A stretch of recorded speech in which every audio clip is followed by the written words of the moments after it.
Welcome to What is Good, a podcast from the Texas Baptist Christian Life Commission, where we explore contemporary cultural issues through a biblical lens. Micah 6:8 says that God has told us what is good, that we're to do justice, to love kindness, and to walk humbly with Him. So whether you're seeking a better understanding of how to live that out, or you're just curious to understand a Christian perspective of what's happening in our culture, we hope that you'll find today's conversation helpful as we discuss what is good. Welcome to What is Good, a podcast from the Texas Baptist Christian Life Commission. I'm Irene Gallegos, Director of Hunger and Care, and today I'm joined by our Associate Director and Director of Ethics and Justice, lengthy title, Dr. David Sanchez. Hey, David. Hi, we'll figure out how to shorten it sometime. Yes. And we have a special guest on the pod today, Dr. Jeremy Everett, founder and Executive Director of the Baylor Collaborative on Hunger and Poverty. Hello. Good to be with you. Wonderful to have you. So I have to admit, when David asked if I thought we could get Jeremy on the pod, I was excited. And then I also thought, I don't even know if we stand a chance.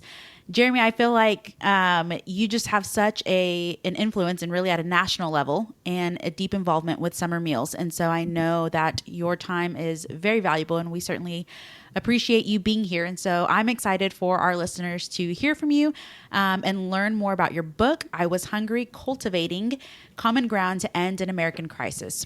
And so to jump in, I like to start with a fun question. So Jeremy earned a Master's of Divinity from Truett Seminary. And together with some seminary friends, you mentioned this in the book, you all rented a house, which you all referred to as Gandalf's Lair. So I'd like to know from each of you, who is your favorite Lord of the Rings character and why? That's a good one. I'm going to have to go with Gandalf.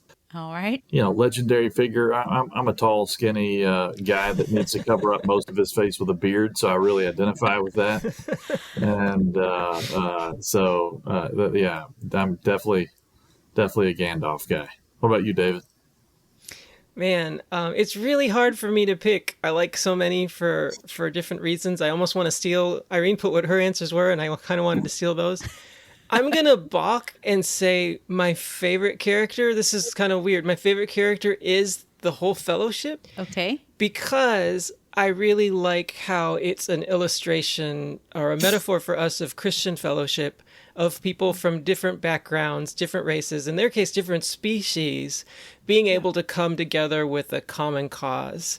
And finding that they have more in common than they do that's different, being able to collaborate together. Of course, the whole fellowship doesn't stay quite together, but very famously, Gimli and Legolas become like the best of friends. And a lot of times that's what you find happening with people you think, I could never be friends with this person, when you have the same cause and you fight alongside each other. Before you know it, you're blood brothers. Very good response. I like it. So kind of opposite on the stature spectrum of Jeremy. I think that's why I like Gimli, because he's just this fiery dwarf. And so I think I'm barely 5 foot even. And so a little bit of an association there. Just feel, when he has to get tossed and, just sometimes I need that help to things on higher ground. But Samwise Gamgee, I think that's another one that just I hold close, because he's just a deep companion. He's that best friend who's just going to really be there to stand by, his friends, but also just great leaders. And so I think just in the support aspect, also the courage that he has to hold as well, I really appreciate his kind of behind the scenes support for the main character. Okay, if I knew we were going by physique, I would have had to say Smeagol. David. Oh, goodness. That's awesome. Well, I love just really, Jeremy, you have such a great storytelling ability. And when I started reading your book, I Was Hungry, it was really one of those reads that I thought, I can't put this down, because I felt like it was multiple worlds merging together for me personally.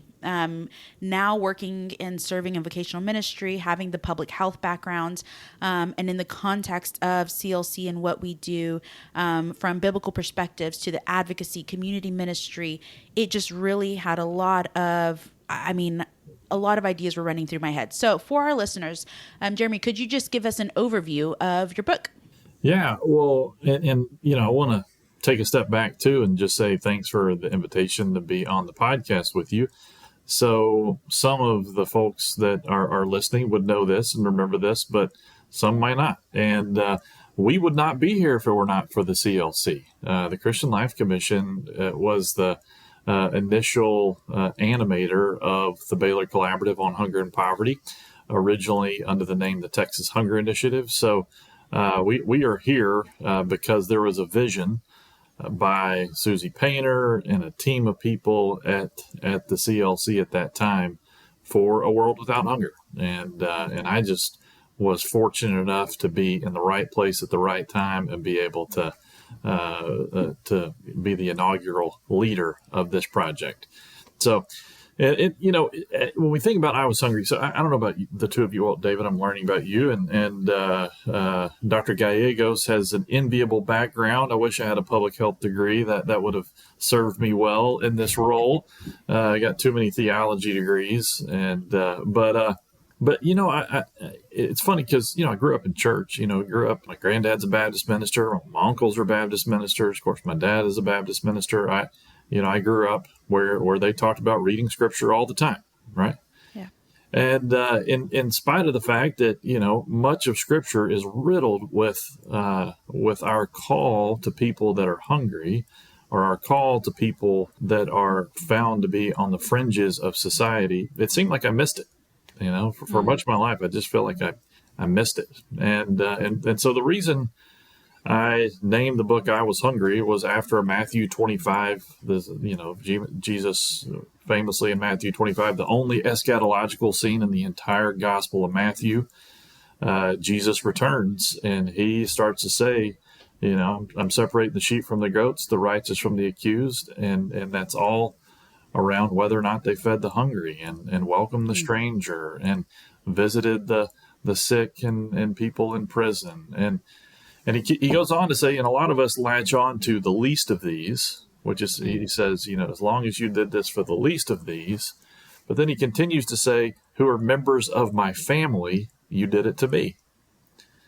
So in that passage, Jesus identifies himself with people who are in poverty and living with hunger as members of his family. The rest of us are judged by whether or not we further their cause. And that, to me, hit me like a ton of bricks. And so that became the animating force for the book.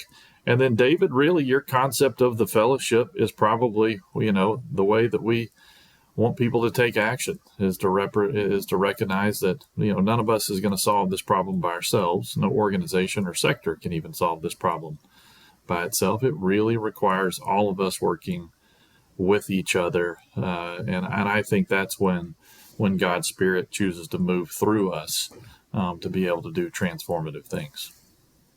I love it. And I think that's why when I was reading it, there was just this mind blowing of this makes sense.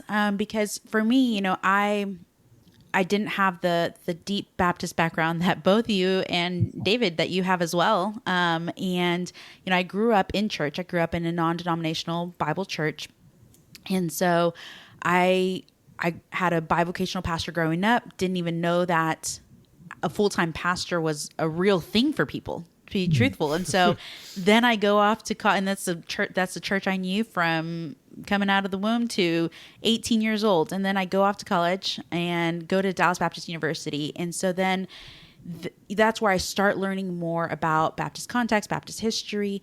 And so then, but still, I think in my mind, it was because for 18 years, it was, well, I will just be a Christian wherever I go. And when I ended in the public health space, it was just the assumption of, okay, well, I will collaborate with my brothers and sisters in Christ. And, from the public health context, I'll collaborate with the faith-based community because that's what I know. And that's also my identity. But it felt like living in different worlds. And so, but really when you talk about this fellowship, yes, we may have come from different sectors, and you have this interdisciplinary approach, but what is the main goal here? And I love even just the highlight on, yes, in Matthew 25, so often in certain circles, we tend to highlight the least of these phrases, but just turning back to other pieces in that scripture has been just mind blowing for me personally. So David, you took a look at the book and you read through it, and that's even when you came over to my office and said, Irene, what are the chances? What do you think? If we get Jeremy on the pod? And so I'm curious, with the different storytelling that's in the book, what is a story that stood out to you the most, and why? Well, Jeremy, I really appreciate this book. I think it does a great job with all the stories that you share of portraying people's lives living in different levels of poverty and showing their genuine struggles. And these are people who break the mold of what society says someone who in poverty is supposed to be. They're supposed to be there because they deserve to be there. They're supposed to be there because they're lazy. And I just appreciate, you're telling stories of real people who you've met. These aren't anecdotal stories of someone you heard, oh, here's an online story that went viral. It's, here's this person who I knew, and for several years, this is how they were caring. This is what they were doing. And I think it's as hard for me to pick which story as it is to pick which Lord of the Rings character I like most, as opposed to who I resemble most. I'm wiry. That's what I'm trying to say. But the one that stood out to me the most is one which you actually shared when you spoke at our Micah 6.8 conference back in 2020 at Howard Payne University. Mm-hmm. I had been a couple months on the job, I think. COVID was like just nipping at our heels. We were going to be going into lockdown soon. We were just kind of in denial about it. But you shared the story of Lupe, who was your neighbor who you knew for several years, had 8 children, and she wasn't just caring for them, but she was also caring for her parents, and that she would get the kids ready for school in the morning and then get her parents ready to get their wheelchairs onto a bus to go to a community center. And then after that, she would go to the school and volunteer and tutor and not just help her kids, but help the whole kids in the community. She was beloved by the community. But then, you showed us through that tragic story is what it ends up being, just what happens when someone is in poverty and how different healthcare looks for them. That you basically wait until you have to go to the emergency room to get care, and sometimes it may be too late. And I don't want to go into all of the details about it, but it's just shocking that here's someone who's really working hard. Others would say, oh, they're in poverty, and so that means they're lazy. But there's no way you could call this woman. I think she worked harder than I ever have a day of my life, caring for her whole family, and then still finding strength to care for the community. And how tragic is it that because she was in poverty, even though she was working so hard, even though her husband had 2 jobs, something as simple as an ear infection led to her family in the community losing her. Mm-hmm. Yeah, that was obviously that was a heartbreaking experience to be her neighbor during that time period. And I think sometimes you have these personal experiences and proximity. Brian Stevenson says you can't solve a social problem from a distance. You have to have proximity to the problem. And I knew for myself that I needed to live in the communities where we served. Mm-hmm. And so for about 2 decades, my family and I lived in low income communities, and the West Side community in San Antonio was one of them where we met Lupe. But it, a couple things that stood out to me in those experiences. We never had a neighbor that wasn't working.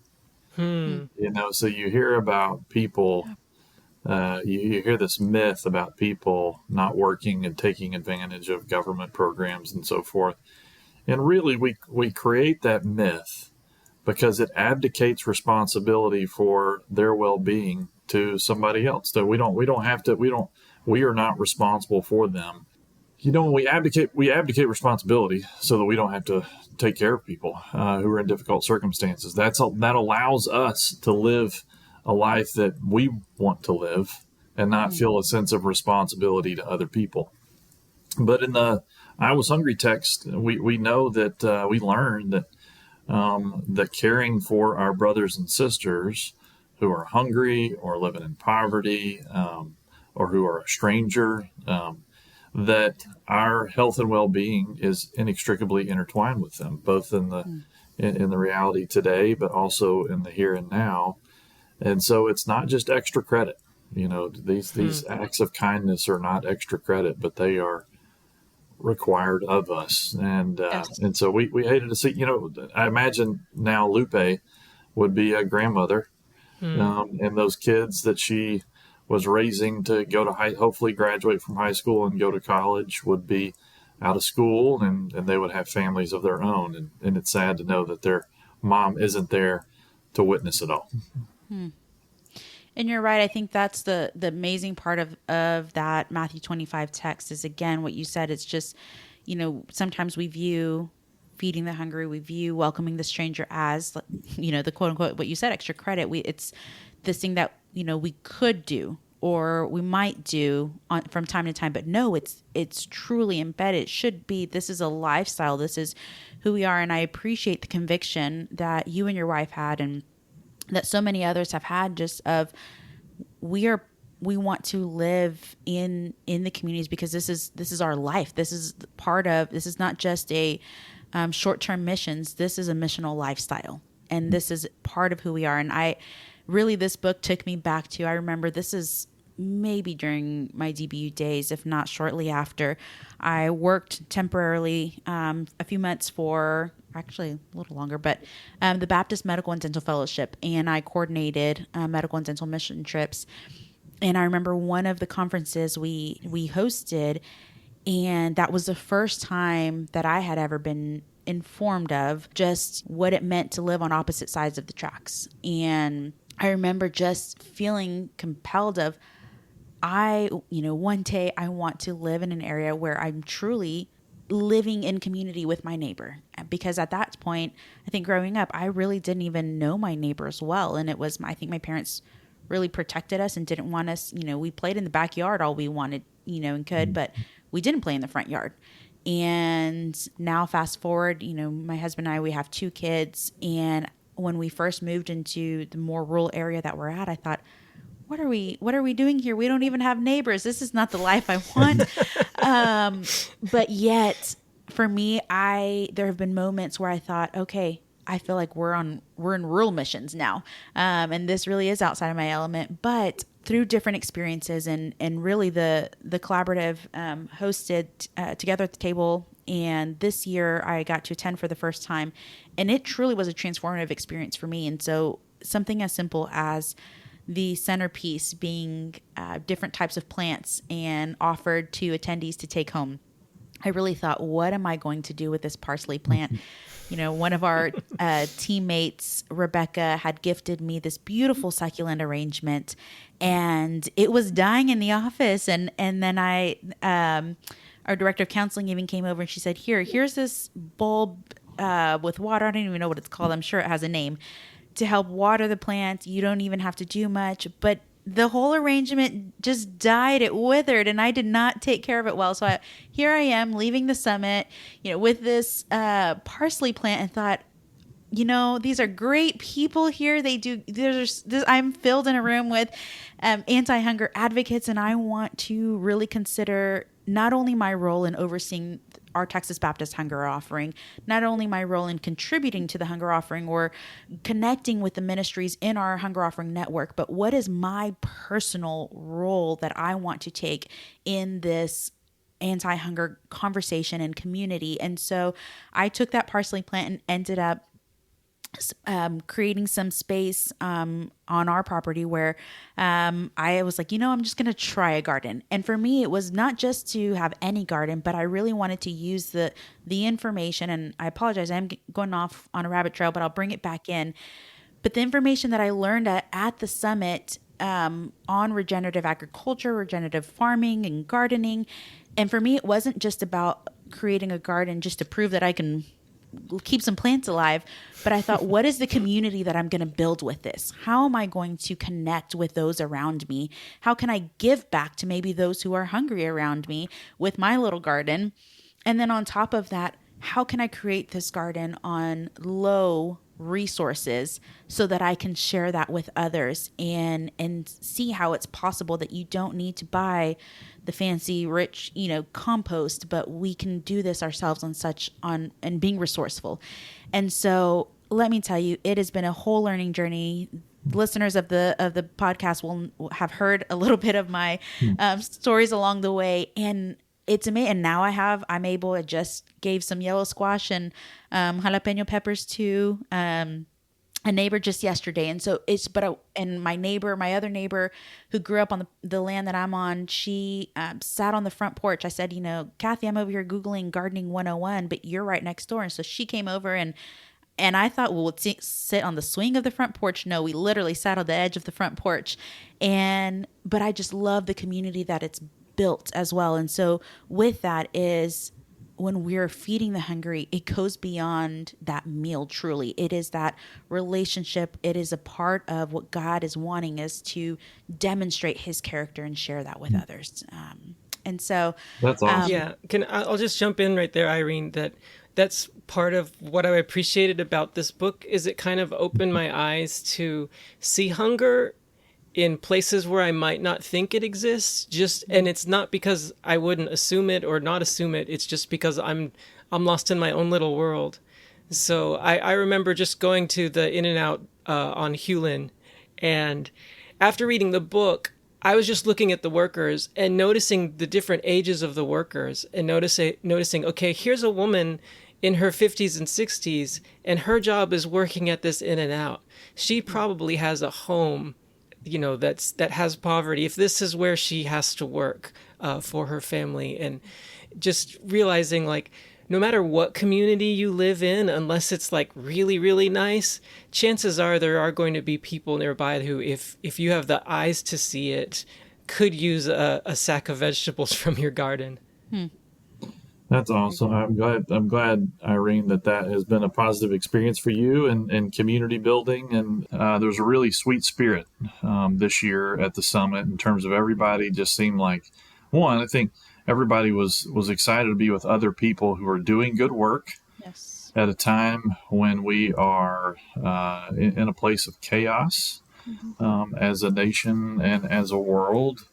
And for a lot of people who are spending their lives, committing their lives to the cause of people that are food insecure, and seeing those numbers go in the wrong direction because of global conflict or climate events or in our own country.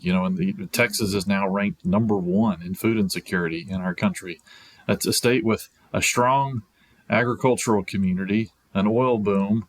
It's the economic revolution is what some people are calling it. Yet we have the most people making minimum wage paying jobs, like the federal minimum wage. So if you make full-time hours with the federal minimum wage, 40 hours a week, 52 weeks out of the year, you're bringing home less than $15,000 a year. Wow. And so even in places like Waco that don't have a high cost of living, you're still talking about, that's rent. You might have an extra $2,000 a year that isn't accounted for through rent, but that's going to have to go to transportation costs. That's going to have to pay the light bill or your water bill. That's even basic transportation, not to mention expense repairs. That's right. So families are forced to make trade-offs. They have to decide every month towards the end of a pay period, what are they going to pay for? Are they going to buy food or pay medical costs or pay rent or pay a car payment? They know if they don't pay rent, they get kicked out of their home. Or if they don't pay their car payment, their car gets repossessed and they can't get back and forth to work. And so they end up making food the trade-off, and they will either buy, highly processed, cheap foods that can last them to the end of the month, or in many cases, parents will choose to forego meals so that their kids can eat. And that's just it, in a place, I think the big thing is our farmers and ranchers in Texas, around the U.S. and around the world produce enough food so that no one should go hungry. So if our farmers and ranchers, arguably some of the hardest jobs on the planet are in farming and ranching, they're doing the heavy lifting of making sure that production levels are adequate for a growing population, and they're doing that. And then we're not making sure that, in our case in Texas, 5.5 million Texans, 17% of the population, has consistent access to the food they need to live as God intended. Like, to me, I'm like, that's just unconscionable. And so the summit was neat because you have all these people that are dealing with that. They're up to their eyeballs in need on a daily basis. being with each other, sharing ideas, maybe sharing coping strategies at some time, at some Yeah. points. Yes. But it was a real good couple of days there Was. in April. Well, I'd like to continue on. So, through that storytelling that you share in the book, there's a call to action. And this largely involves this concept of collective impact or a systems approach. And in one of the chapters, in chapter 9, you share steps on addressing hunger, both locally and across the state. And so I want to read an excerpt from there. And in my book, I typically, underline or I put little asterisks. And so this one had multiple lines and asterisks on the page there. But it's, you write, if we're going to put in the energy and the effort to attempt to end hunger, we might as well take the extra step of creating a systemic response that is empowering, a response that creates job opportunities and values human dignity like the one in Anthony. And this really goes exactly to what you were saying as far as those who were attending the summit. This energy that you said they're up to their eyeballs, they're pouring out. And so could you expand on the value of a systemic response and even the church's role? How can the church be part of this systems approach to addressing hunger? Yeah. First and foremost, I think it's that, none of us can do this by ourselves. And I think one of the things that we have learned along the way is that you have a lot of great organizations doing a lot of very meaningful work. Many of them are congregations.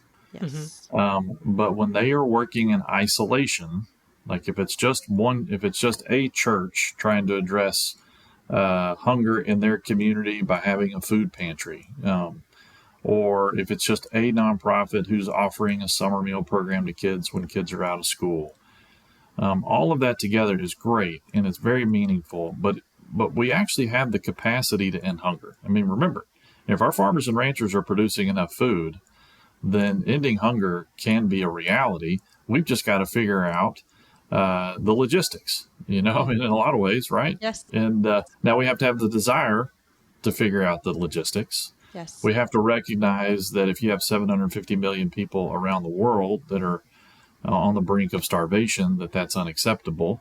Mm-hmm. And we have to commit ourselves to their cause. We have to recognize that hunger and poverty weren't created overnight, so you're not going to end them in a grant cycle. Like, this is literally something you commit your life to. Yes. But this is something that is solvable. Churches play such an important role, and because of a number of things, not just the ministries that they do directly, but the influence that they have in the community.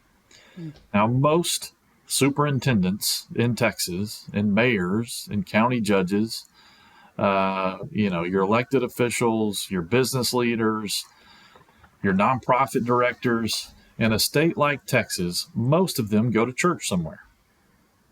And so we need our ministers to help preach the whole gospel. We certainly want people to know that they can be saved, by grace through faith.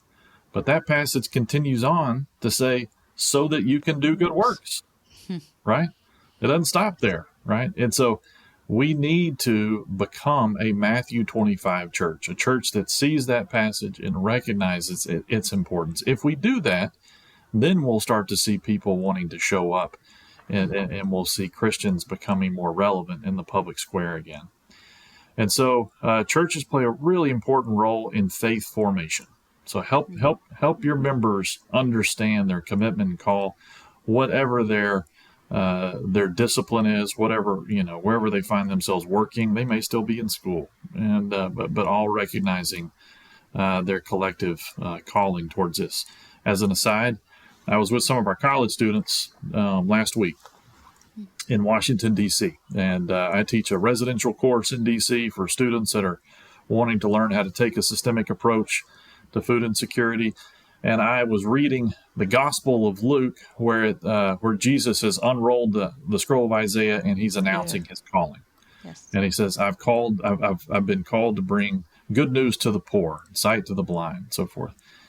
And I was like, what's interesting is, for the past 25 years, I thought I was called to people in poverty.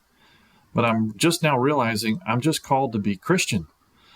Because to be Christian means that you're called to people in poverty. But But in terms of the systemic approach, we've got great federal nutrition programs. We've got great organizations that are offering food pantries and the charitable food sector or backpack programs.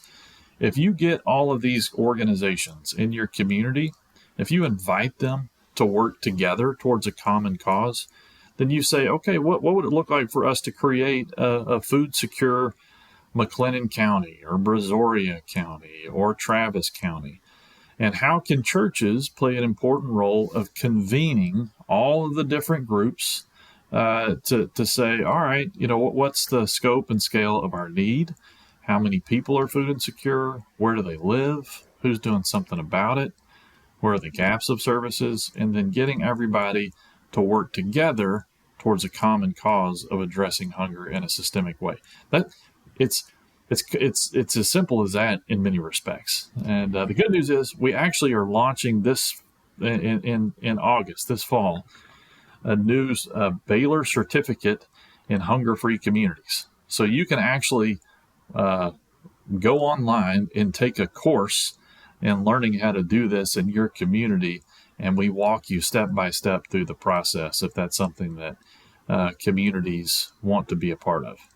It's fantastic. It's a great resource. Maybe we can put a link in our show notes as well for that. And I think just a rich resource of, again, how can we get outside of, not even just where people are getting outside of the four walls into their own communities, but how can we work together? And I think that's one of the things I loved about the summit too, is being able to, partner or have conversations with those of the same faith, but also extend into the different sectors, the different disciplines, like you mentioned, because it makes sense in the Christian call, and exactly, what you're saying is what we're called to do. So you mentioned again, a world without hunger. And I will tell you, Jeremy, the first time we met, you just said it so nonchalantly. You said, we can end hunger. And I was caught up on that because you just kind of seasoned it into the sentence. And I thought, how can he say that so confidently? And at that point, I had been with the CLC and overseeing the hunger offering for about a little over 2 years. And I went back home thinking, do I believe we can end hunger? And because it just seems like such a lofty goal, it just seems so in the space that, I'm newer, to the anti-hunger community. Most of the public health background I have is in community health, but in regards to more of a interpersonal violence. And so coming into this space, you said it so quickly that I thought, do I believe that? And so I'm curious, how did you grow to confidently believe that we can have a world without hunger, that is possible? Well, I think, first of all, this is part of what it means to be Christian, right? Is we have a sense of hope and a sense of faith in a God that is bigger than anything that we can imagine. Amen. One of the reasons I love the feeding of the 5,000 passage, which you find in all the Gospels, is that it says that Jesus and the disciples kind of went away to a deserted place, and then everybody followed him there. And at the end of the day, the disciples are like, send everybody away to go to the countryside or go to villages or wherever so that they can find food and lodging. And Jesus looks at them and he says, you give them something to eat. And they're like, but we're in the desert. How are we going to possibly feed 5,000 men? So probably 15,000 people in all. And they say, well, one little boy has provided his 2 fish and 5 loaves, which is oftentimes looked over, that kid gave everything that he had to a disciple who, and the kid didn't know that he was going to get anything back in return, right?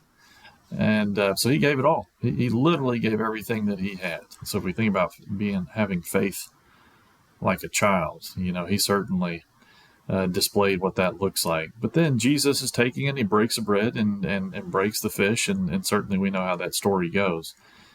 What's interesting is that God always chooses to move when we're in deserted places throughout human history.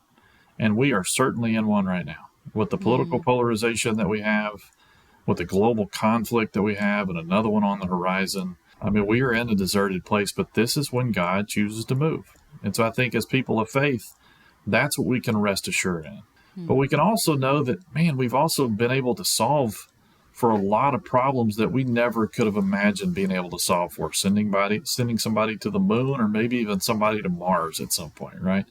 That didn't happen by accident. And so what I want Christians to think about is, how can we solve for the problem of hunger? How can we solve for the problem of economic justice? What do we need to be doing systemically and structurally to make sure that we are bending crooked paths straight? You know, for decades, nothing happened in Austin, in the Texas legislature, without the permission of the CLC. The Christian Life Commission played such an important role in Austin with the legislature that members always knew they needed to check things out with the CLC before they tried to pass legislation. It had significant influence. All of our churches, in partnership with the CLC, had significant influence. And so they were able to do that on a policy level. They were able to bend crooked paths straight on a policy level. And our churches can convene and call people to the table to say, how can we end hunger in our community? But we can also rest assured that our farmers and ranchers are doing their part. So there's enough food, right? It's not like production's an issue. And so if production's not an issue, then surely we can figure out ways to create accessibility for all people. And I think I often get the question, inevitably, that about any place that I go give a talk, there'll be somebody in the back of the room that will say, well, Jesus says the poor will always be with you. And maybe that's true. I think the tendency is to blame the poor for their plight when people say that. But the reality is, if the poor are always with us, it's because of the wealthy. It's because we have been greedy and we have not allowed them to be a part of the economic bounty that is available to us all. But additionally, my thought is, you know what? If somehow we end poverty, if somehow we end hunger, and we get before Jesus, on our final day, and Jesus is like, but I said we would never end poverty, I don't think he's going to get mad at us, right? It's like, how dare you? All right, man. You made a liar out of me. That's great. So, I think we can risk it. That's good. That's good. Well, Jeremy, I really do thank you for your time. I thank you for the service, the life that you have dedicated to being a Christian, not just towards the poor, not just towards ending hunger, poverty, but just truly loving the Lord our God with all of your being.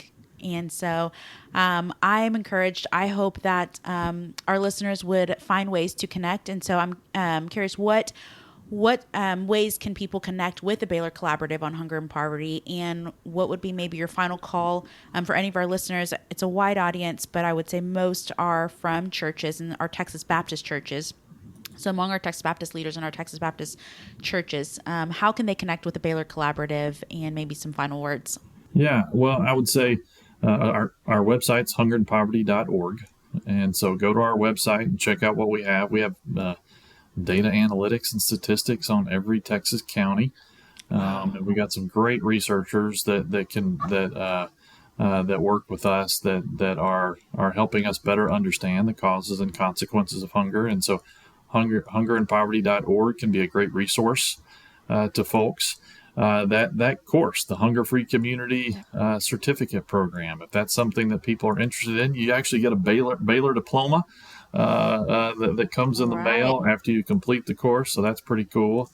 But if that's something people are interested in, again, they can just go to that website and email any of us on the team. At some point, there will be a little tab for people to get directly sign up for the course. But that we're excited about that. That will allow us to help train and equip communities all over the country at the same time, and not physically have to be everywhere all at once.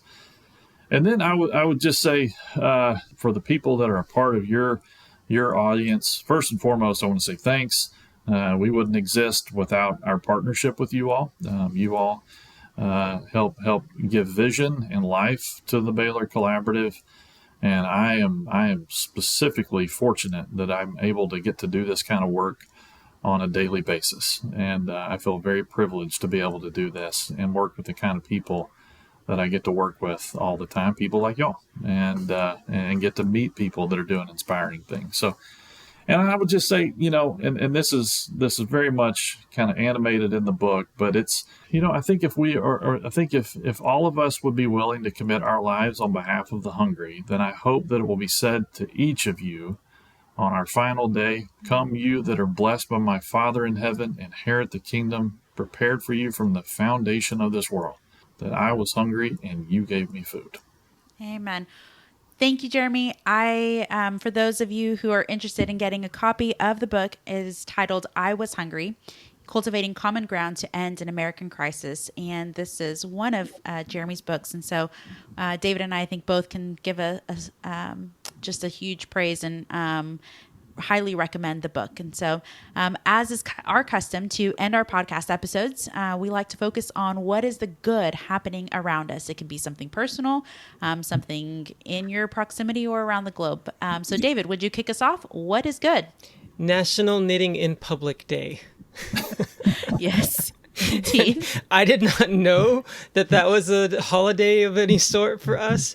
And yet I couldn't, even though on that same day I was going to be driving to Lubbock to speak at a youth camp over the weekend and on Monday, I just couldn't resist before taking off on that road trip. I already had the rental car in the parking lot, and I was like, I got some time. I'm just going to stream myself knitting together the gift that I'm making for people who are going to donate to the Texas Baptist Hunger Offering during my marathon Twitch stream of Bits for Bites this October. So I knit together. I've picked up a new hobby. We've done sewing machine gifts,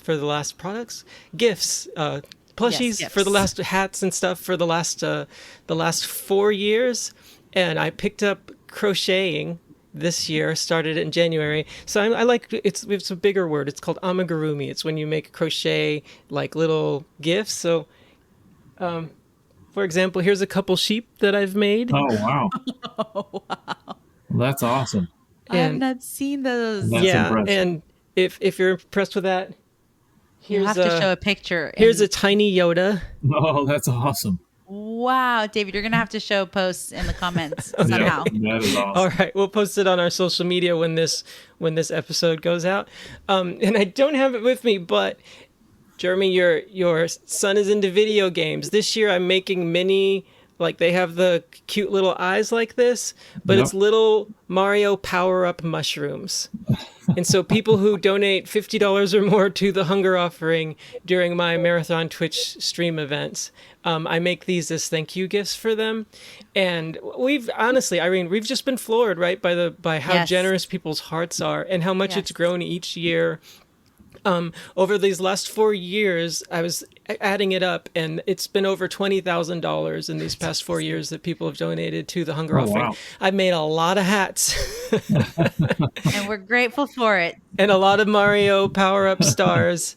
And I'm ahead of the game. I'm pre-making my crafts this year since I don't need it'd be hard to lug a sewing machine around with me everywhere, but I can crochet, on a bus, on a plane, anywhere. So I'm excited That's to awesome. keep up with that. Excellent. So that's what is good for me. National Knitting in Public Day. Love it, David. Love it. Jeremy, how about you? What is good?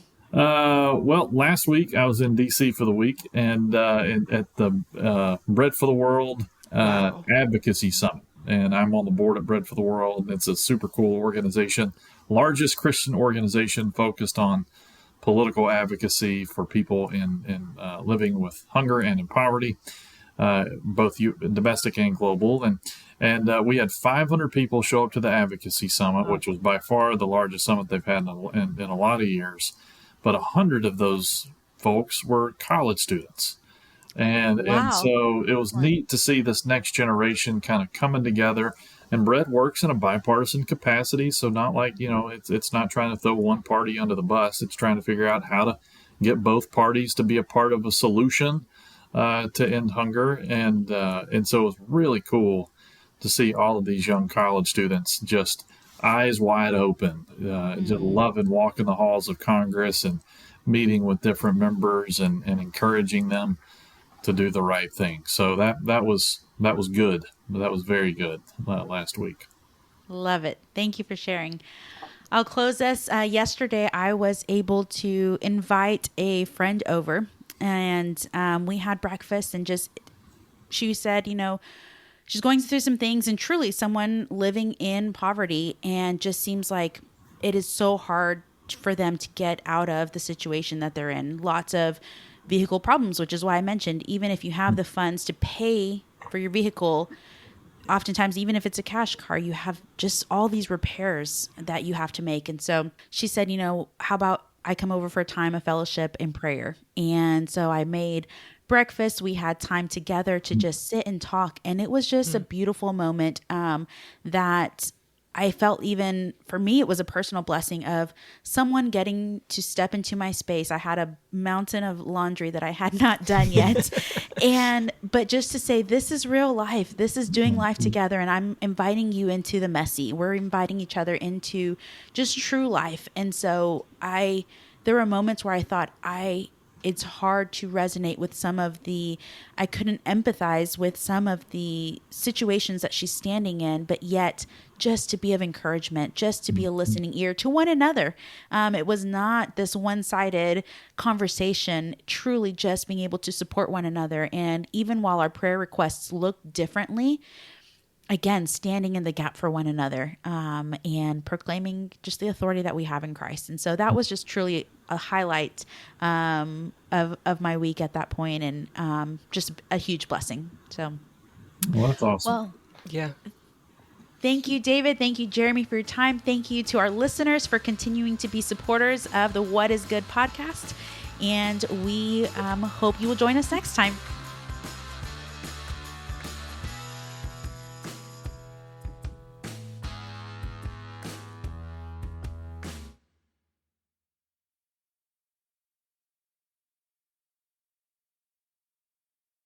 Now, Irene, are you in Austin?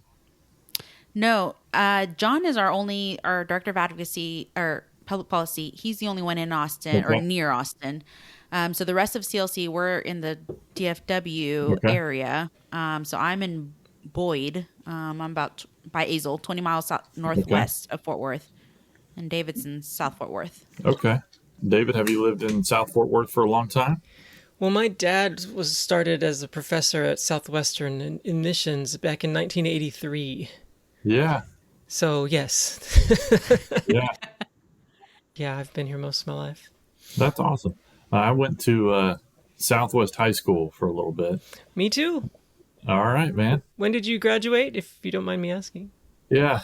I graduated in 1956. No,